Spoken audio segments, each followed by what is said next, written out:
Hi again.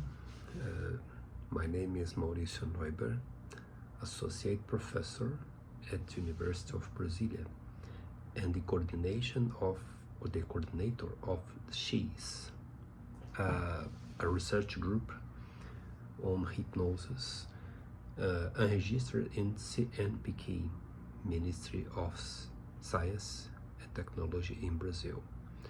I'm professor at University of Brasilia, and I would like to introduce you to this book, Hypnosis in Academia,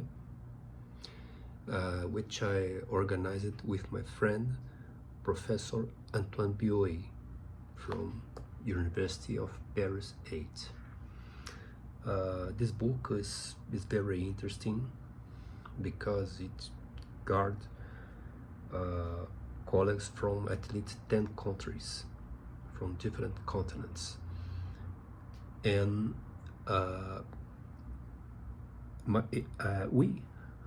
myself and Professor Bioy, we understand that the current times, the contemporary times, are very significant to hypnosis, especially because perhaps in the recent history is the era in which hypnosis is more practiced and is more insight into our institutions, especially universities around the world.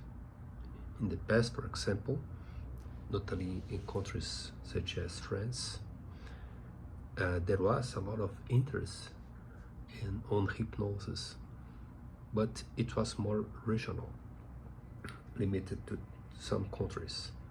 And currently we have the growth of hypnosis in different countries and in different branch fields of research. So we dedicated to understand how hypnosis is inserted in many universities around the world. We can, for example, discuss at least 3 axes in this article. Firstly, there are colleagues who discussed hypnosis concerning modes of application. For example, our colleague Alberto Cobian Mena in Cuba, the work of Katalin Varga in Hungary, Nir Uziel in Israel.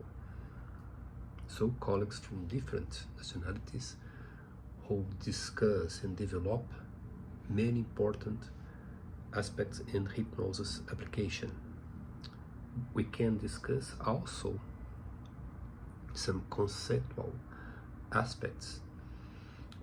For example, as we in Brasilia we made, especially through the relationship of hypnosis and philosophy, semiotics, epistemology, and other traditional knowledge such as religion, due to the fact that our culture is very permeated by this practice, this knowledge.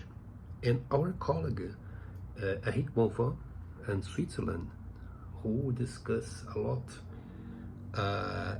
the different objects in trance experience, from a philosophical perspective. We can also discuss in Access colleagues who emphasize the history. For example, Rashid Tokayev in Russia, Pedro Ribeiro in Portugal, and Frémoville in Belgium, and Anne-Sophie Nissin and Marie-Elisabeth Frémoville in Belgium, specifically in Liège University, who discuss the Belgian tradition of hypnosis. And we have also other colleagues who associate research for it, as I cited, for example, Alberto Cubian and Catherine Varga, and my colleague from São Paulo, Wellington Zangari, who also discuss research and ethical principles. So we have a lot of discussions, and for example, our colleague from Canada, David Ogier, especially, who discuss evidence-based training in hypnosis, and which discuss from different perspectives the aspects of training, formation, research, and health services. And we consider this book a very interesting contribution for the field, not only because it takes together the most different researchers around the world, but especially because it takes it in a moment in which hypnosis can be a way of understanding human being in different perspectives, in its imaginary aspects, in its subjectivity, in its deepness. So I recommend this book, and I think this lecture go beyond a simple reflection of the methods, but the different challenges researchers can find around the world when they deal with hypnosis. Thank you very much, and bye-bye.